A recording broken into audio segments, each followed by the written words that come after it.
So Halo Infinite's going to be going through some changes. 343 detailed some of the feedback that they received after the first Halo Infinite technical test, and with that feedback they are planning to make alterations to a lot of the key mechanics of the game. So make sure that you stay tuned throughout the entirety of the video because there is a lot to go over, including changes to the outline system, how they're handling the XP progression system, redesigns for the medals, how bots will be changing, new additions to the weapon drills, and even a big change to the radar that I addressed in my feedback video for Halo Infinite. Make sure you guys hit that like button to support future Halo Infinite news content. Subscribe if you're new here and you want to stay absolutely up to date on everything that's going on with Halo, whether that be MCC or Halo Infinite.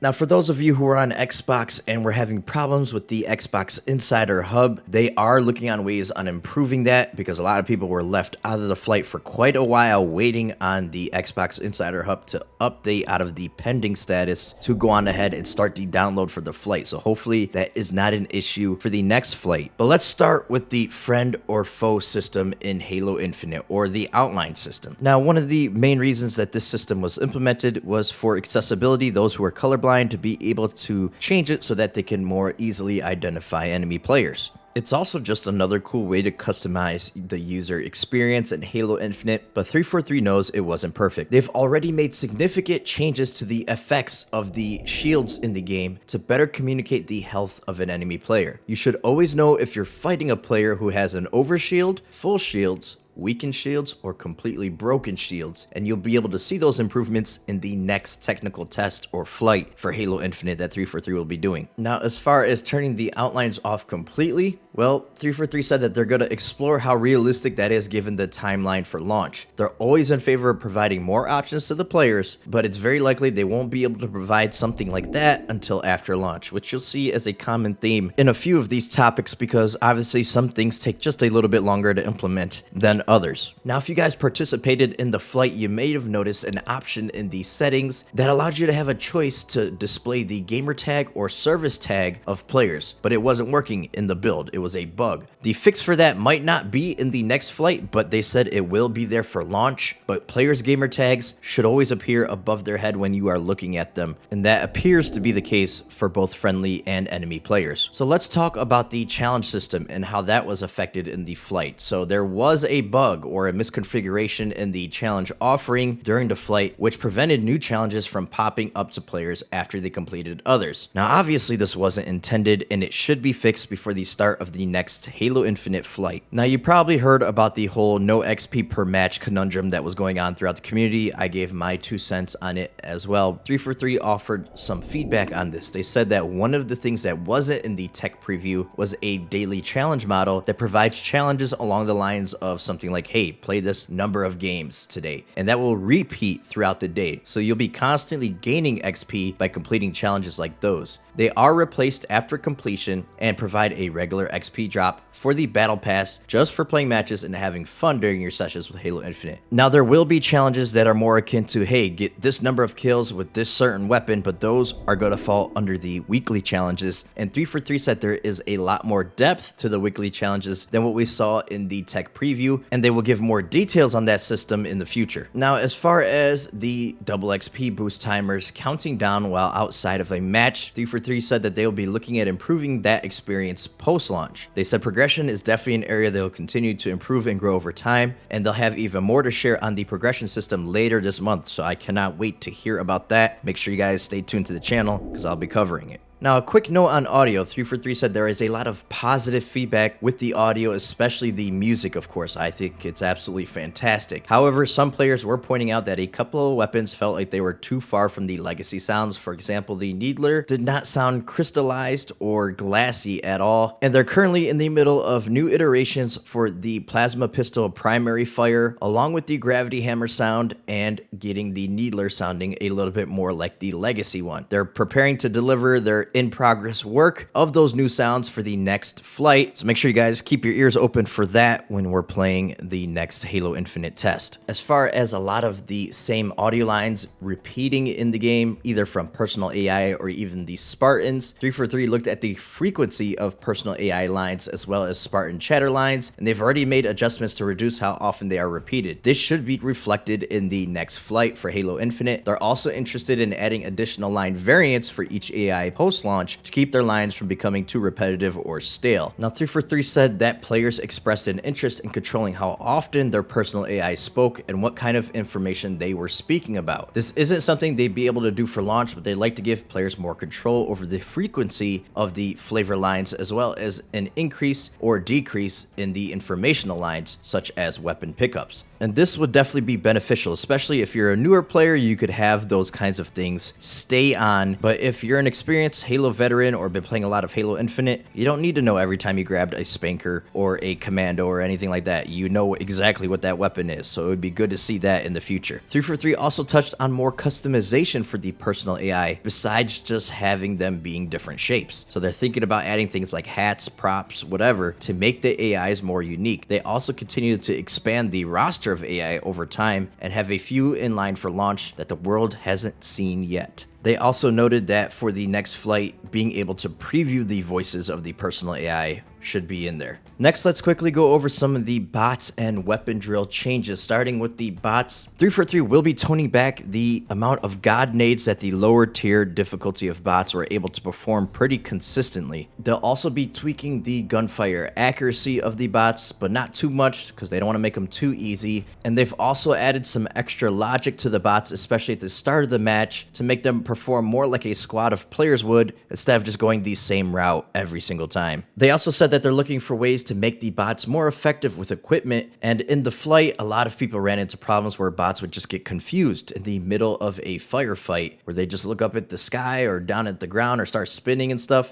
343 says they've resolved a lot of the major bugs that happened during the flight, and they will continue to iron out those issues as they arise. They did say the bots will only get better over time. They're learning. And last but not least for the bots, people did have a desire to have more difficult bots than the Spartan bots. Well, the Spartan bots definitely weren't performing as they should in the flight, but 343 is open to adding higher difficulty bots post-launch. They said that the primary goal of bots is to be more of a training partner, not an esport pro. However, in the future, we could see bots that are more of a fight night contender rather than a sparring partner, 343 says. Next up, let's talk about the weapon drills and the changes to that. So they're looking for ways to add new information in the quick tips to better explain the elements of different weapons and their alternate fire modes. They're also exploring ways to be able to swap to different weapons with the UX or UI team post-launch. And people need to keep in mind that there is another Academy feature called Training Mode that will be in the next flight for Halo Infinite that will let players quickly swap their loadouts via an in-game menu, and that will provide another avenue for players to be able to experiment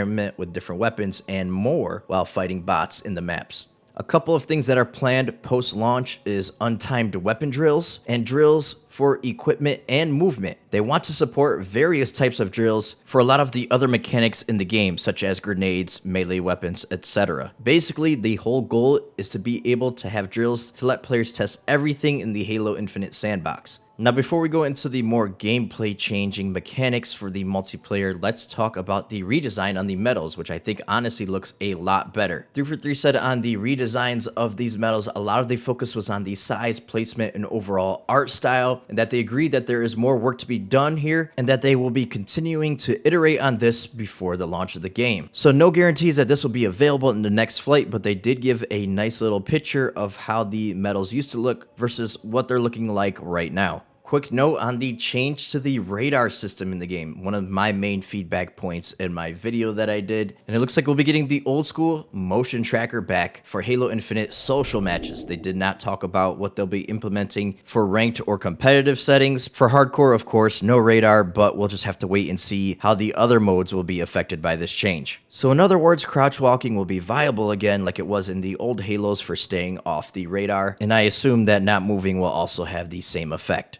and this feature should be available in the next flight for Halo Infinite. So let's move on to the sandbox changes, starting with the aiming in the game, which always felt a little bit off to me, but this could have been because of performance issues in the build and not just the systems in the game. Nothing like heavy aim or anything like that. We're just talking about sensitivities feeling a little bit off. So first of all, 343 increased the default sensitivities for both mouse and keyboard and controller players, including while zoomed in on weapons with 5x scopes and above. Secondly, they have since exposed axial dead zone controls in these settings. You should see improvements as well as performance increases in the next flight. One of the main things I am looking forward to testing, honestly. They also touch on the smart link or smart scoping feature that was implemented into Halo 5. Some people thought that maybe that would return in Halo Infinite, and that is just not the case. So in Halo 5, whenever you had a gun even without a scope, ADSing in the game would give you benefits like increased accuracy over hipfire, things like that. So in Halo Infinite, guns like the Sidekick or the AR will not receive any kind of benefits when you ADS with them. However, guns with scopes will obviously be more effective at range. Now, they did talk about some changes that could be coming to two very specific weapons in Halo Infinite, being the S7 Sniper and the Skewer. Now, the performance and aiming improvements that I mentioned earlier in the video should definitely help with the effectiveness of these guns. They'll also be tuning some of the aiming on the S7 Sniper for the next flight, and look forward to hearing our feedback on it. Now, they also talked about the gravity hammer and how some felt that the change to the wind-up animation of the hammer was too slow, and how others thought it was unique and wasn't just another melee weapon like the sword. And because the feedback was basically split right down the middle, 343 feels like they don't need to implement any major changes to the gravity hammer. The only piece of feedback that I personally would offer is the melee for the gravity hammer is way too long of a wind-up time. It's basically the same as the primary fire for that weapon. So if you just tap your melee button, it still winds up way too long instead of that quick animation that we used to get with the hilt of the gravity hammer, which didn't waste ammo. It doesn't waste ammo in Halo Infinite when you do that either, but if I'm behind somebody and I just want to get a quick back smack, it's just not possible with that long wind-up animation time. Now, sprint obviously is a hot topic among the Halo community, and it's just not an argument that I like to see myself a part of. But 343 did say that they are happy that the current speed and balance is playing out well for sprint. They will always be monitoring players' feedback on it, but they are happy with where it is right now.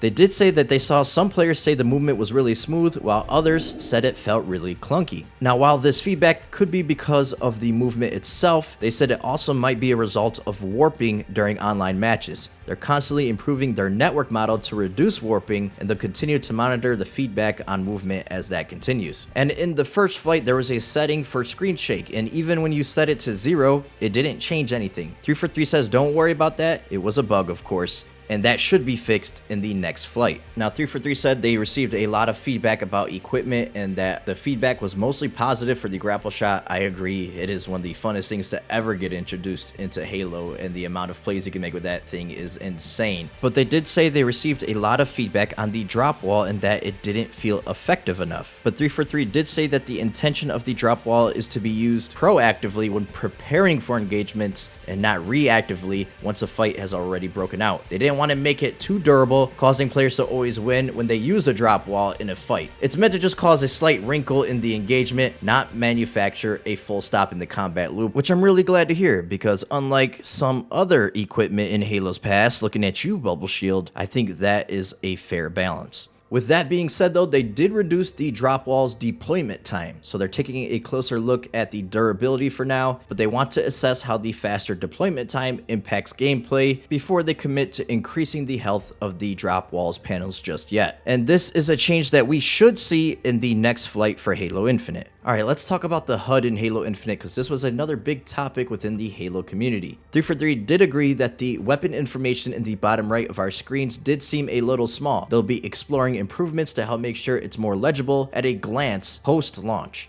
There was also a good amount of feedback about not being able to see your secondary grenade type, and 343 does agree that this information is extremely valuable, especially in the heat of battle, so the UI change that they're implementing will land in a future update. They also said that the feedback that they received on the HUD was expected because it was such a big change from the previous entries in this series. They did see a ton of fan mock-ups on the internet, and they agree with providing more HUD customization options down the road. It's not something that that they can pursue for launch of the game. However, it is something that they are interested in evolving over the lifetime of Infinite. The UI team at 343 stated they received a ton of feedback about the customization menu in particular as well. They said there was a lot of desire to have a vertical navigation or a grid layout similar to Halo 5 instead of horizontal scrolling. They said they also had many players call out that the flow to equip customization elements was not as smooth as they would have liked. Now, there were some bugs impacting those menus, such as the equip not always equipping items, but they do recognize that there's room for improvement in the overall customization presentation. Now, the current layout will be what we see at launch, however, it will continuously evolve with each season, says 343. And the final talking point that I'll cover in this video is going to be on the accessibility options that are being iterated upon or being added into the game. So 343 says that they believe that full controller and keyboard and mouse remapping is great for all players to allow for more player choice and customization. They're really excited about how those settings will allow players with disabilities to remove barriers that previously existed with a limited set of control schemes. They wanted the title to be fully compatible with the Xbox adaptive controller as well. And of course, they're really excited to involve the community in working on improving accessibility. There were two pieces of feedback that they saw from the flight, one of those being adding an auto sprint option so that players don't have to hold the thumbstick forward, which can be difficult or even painful for some people when sprinting longer distances.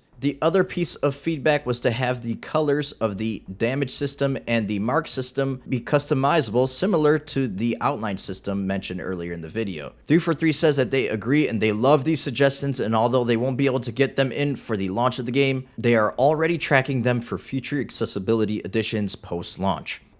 Man. That was a lot of stuff to go over. I apologize for the long video, but I tried not to dwell on everything too long, but there is a lot of information to dive into here. So let me know what you guys think in the comment section below. Thank you so much for taking the time out of your day to watch my video. Now, of course, I hope to catch you on either a previous video of mine or a future video of mine. Until that time comes, I'm your boy Patman, and I'm out.